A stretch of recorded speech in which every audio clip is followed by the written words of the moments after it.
And there they go. Welcome back to RacingDudes.com. I'm Magic, and Friday kicks off the Keeneland Spring Meet, and the headlining event is the Grade 1 Ashland Stakes. And with me to preview this major Kentucky Oaks prep race is Dr. Miranda. Dr. Miranda, not only are you our resident Kentucky Oaks expert, you're also our resident Keeneland expert. So how better to kick off Keeneland Spring Meet than previewing the feature race, Race 9, with you? Take us through the field. Tell us who you like in the Ashland Stakes. I know. I just wish it was better weather. It's like a high of 45 both days. Sorry, guys. But we will start off with the number one. That's Miss Maddie B. Last time we saw her was at Fairgrounds with the Rachel Alexandra, where she was okay. She wasn't great. She got 5th. Before that, she was at the Santa Ynez, where she got 3rd place. Both of those finishes were behind Awake at Midnight, who is in this race once again. Her only win was on turf, so I don't think dirt is exactly what she wants. It's been almost 2 months since we've seen her last, but there's nothing really that sticks out to me about this horse specifically in this race. Now, the number 2 is Interstate Daydream, who is Florent Giroux and Brad Cox. Now, Brad has been doing pretty good with his Derby and Oaks contenders these last few months. He's kind of came out of nowhere. Nobody thought he had any horses. So that alone makes me look at this horse a little bit deeper. This filly broke her maiden at Belmont last summer, then went on to a G2 at Saratoga, where she got 2nd place, which is very impressive.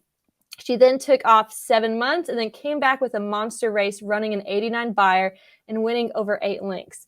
Now, that wasn't an optional claimer, but you cannot look past that effort, especially when it seems that she's been training consistently. Another thing that I want to add is kind of big to me, though, that her last race where she popped that 89 buyer, she was on Lasix. And we all know that these races are not on Lasix, so that could factor in.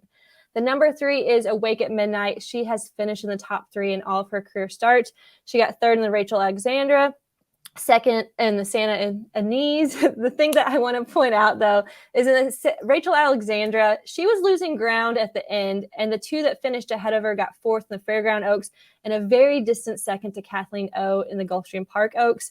I want to point out that she has the best buyer in the field, but that was at sprinting versus where we're at in this race. The number 4 is Nest, who is your morning line favorite. She broke her maiden on the first try, went on to the Tempted Stakes where she was making ground, and then just ran out of room. They then put her in the Desmoselle, which is the same distance as it is today. She was able to stretch out and won, beating out Vinty Valentine, who is my pick in the Gazelle.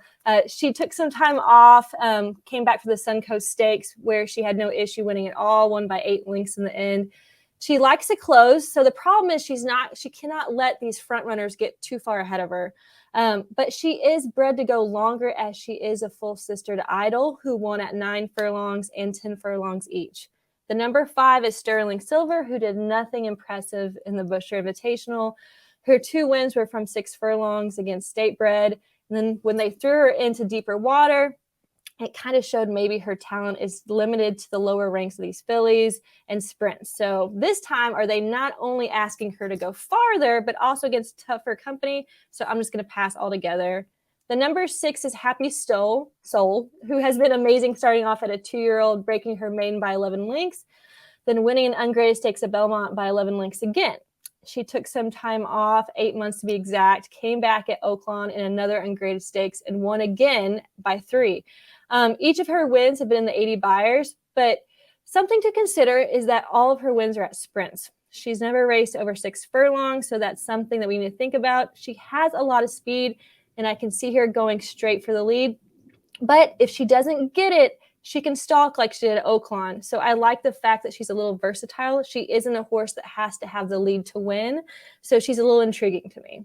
The number 7 is Cocktail Moment, who we saw last at the Devona Dale, where she finished behind Kathleen O, who we all saw ran great last weekend in the Gulfstream Park Oaks. Before that, she broke her maiden winning by 9 lengths in Maiden Company and got 3rd in the Untappable Stakes. I just think that based on her buyers and her performances that this water is just too deep, and I just don't think she has what it takes to be in here. The number 8 is the longest odds on the board, which is 50-1, is Heavenly Hellos. She's raced 8 times and has only 1 win. That was on synthetic and not dirt. Her last race was the Bourbonnette Oaks, where she finished in 9th place. I just don't really think that she likes the dirt surface based on her past performances. And I just definitely don't think that she's going to like this performance. It's going to be her toughest field in her career. She just raced last weekend where she got 9th place. This is just going to be a total toss for me, honestly. So my top pick is a number 4 Nest. I think that this horse is going to like the added distance, and she has the late speed to pass the tiring fillies who aren't going to like this distance. In an exacta box, I'm going to add in Interstate Daydream and Happy Soul, so a 2-4-6 box. And then in a trifecta, I'm going to add in Awake and Midnight, so a 2-3-4-6 box. Nest, famously a full sister to Grade 1 winner Idol, who won the Grade 1 Big Cap going 10 furlongs. So I agree with you, Dr. Miranda. It seems like distance is going to be well within what she wants to do here. Head over to racingdudes.com. We've got you covered with free picks for every race, every track across the country. Over at youtube.com/racingdudes, you'll find all of our previews and recaps for the Kentucky Oaks and Kentucky Derby trails. And if you want to know who Dr. Miranda likes in the Gazelle Stakes, she already tipped her hand, but we will have the preview for that over there if you want to hear who she likes to use as well with that. Venti Valentine. Hit like if you like the video, subscribe if you like it. Tell us below in the comments who you think is winning the Ashland Stakes on opening day Friday at Keeneland. We'll see you at the track. This has been a presentation of RacingDudes.com, your destination for all things horse racing and sports betting. Whether you want free winners, expert insider picks, up-to-the-minute trackside weather reports, or podcasts and videos for bettors of all skill levels. Never make another wager without visiting the Racing Dudes. First,